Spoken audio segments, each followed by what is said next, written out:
آج وزیر اعلیٰ بلوچستان سرفراز بگٹی نے بہت اہم انکشافات کیے ہیں۔ بلوچ نوجوانوں، آج جو باتیں وزیر اعلیٰ نے کی وہ صرف پریس کانفرنس کے الفاظ نہیں، وہ تمہارے مستقبل کا راستہ ہیں۔ آئیے سمجھتے ہیں کہ انہوں نے کہا کیا ہے اور کیوں تمہیں یہ جاننا بہت ضروری ہے۔ بڑے ملٹری آپریشن کی کوئی ضرورت نہیں، سرفراز بگٹی نے صاف کہہ دیا۔ یہ smart kinetic operations intelligence based operation solution ہے، کیونکہ سیکورٹی فورسز گرے میں آپریٹ کر رہے ہیں۔ جدھر ہم سمجھتے ہیں کہ ہمیں ضرورت پڑے گی تو کوئی حرج نہیں ہے ملٹری کو یوز کرنے۔ یہ اس بات کا ثبوت ہے کہ ریاست اب فہم، عقل اور تدبیر سے کام لے رہی ہے۔ بندوق کی بجائے معلومات سے فتنہ کو توڑا جائے گا۔ لاپتہ افراد کا مسئلہ اب سیاسی پروپیگنڈا نہیں بنے گا۔ وزیر اعلیٰ نے یہ بھی واضح کیا کہ آج آپ کی حکومت نے پہلی دفعہ ہم نے کل وہاں پر لیجسلیشن کی ہے۔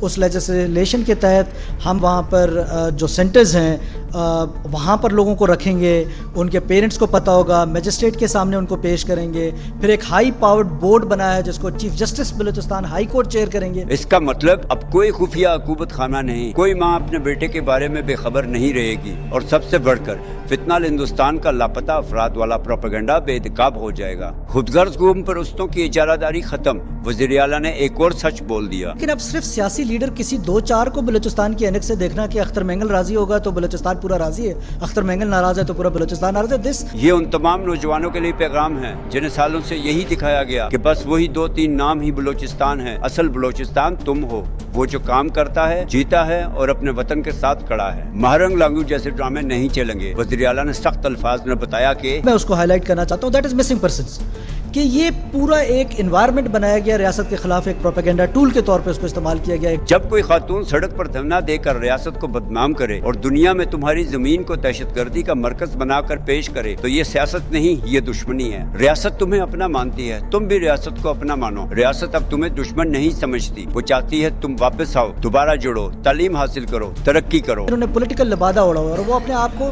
ہیومن رائٹ ایکٹیوسٹ، یہ کون سے ہیومن رائٹ ایکٹیوسٹ ہیں کہ جب یہ معصوم لوگ مارے جاتے تب ان کی خاموشی ہوتی ہے؟ یعنی جو تم سے دور ہوئے ان کو واپس لایا جائے گا، جو بہک گئے ان کو راہ پر لایا جائے گا۔ اب تمہاری باری ہے بلوچ نوجوانوں۔ آج سرفراز بگٹی نے تمہارے لیے وہ باتیں کی جو تمہیں شاید کسی نے کبھی کھل کر نہ بتائیں۔ اگر تم سچ میں اپنے لوگوں کے خیر خواہ ہو، اگر تم چاہتے ہو کہ تمہارا نام تاریخ میں عزت سے لکھا جائے، تو اب وقت ہے فیصلہ کرنے کا۔ فتنے کے ساتھ کھڑے رہو گے یا اپنے وطن کے ساتھ؟ یہ ویڈیو ان تمام بلوچ نوجوانوں کے نام ہے جو سچ جاننا چاہتے ہیں اور سچ کے ساتھ کھڑے ہونا چاہتے ہیں۔ پاکستان زندہ باد، بلوچستان پائندہ باد۔